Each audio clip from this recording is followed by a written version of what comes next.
কাতারের রাজপ্রাসাদের প্রশংসা করলেন ডোনাল্ড ট্রাম্প, কিন্তু গাজার শিশুদের কান্না শুনছেন কি তিনি?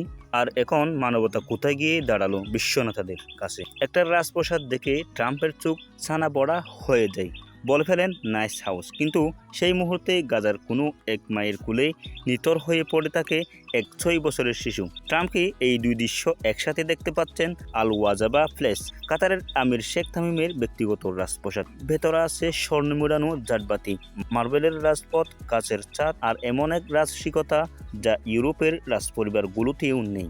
সেখানে আমন্ত্রিত হয়ে হাজির হন ডোনাল্ড ট্রাম্প। চারপাশে দেখে তিনি হতবাক, হেসে বলেন নাইস হাউস।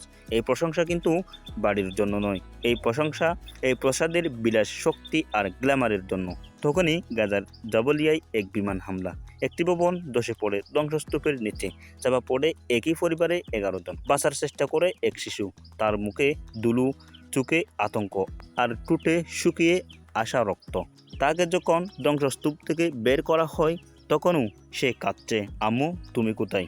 এই গাজা শহরেই বিদ্যুৎ নেই, পানি নেই, ওষুধ নেই, তবে আকাশ থেকে মৃত্যু টিকে আসছে প্রতি মুহূর্তে। ট্রাম্প এত বড় নেতা, যিনি সারা পৃথিবী নিয়ে কথা বলেন, কিন্তু গাজার শিশুদের কান্না নিয়ে তার মুখে একটাও শব্দ নেই। তিনি আমিরের রাজপ্রাসাদের ছবি তুলে পোস্ট দেন, কিন্তু গাজার ধ্বংসস্তূপে চাপা পড়া মানুষের কোনো পোস্ট তার টাইমলাইনেও নেই। এটাই কি সভ্যতা? এটাই কি কূটনীতিক? আপনি ভাবুন, একদিকে বিলাসিতার সিংহাসন, অন্যদিকে মৃত্যু আর মানবতার অর্থনাথ। এই দুই বাস্তবতা যদি একই দিনে ঘটে, তাহলে প্রশ্ন একটাই, আপনি কোন দিকটাই দাঁড়াবেন? গাজার কান্নার পাশে নাকি কাতারের রাজপ্রাসাদের পাশে?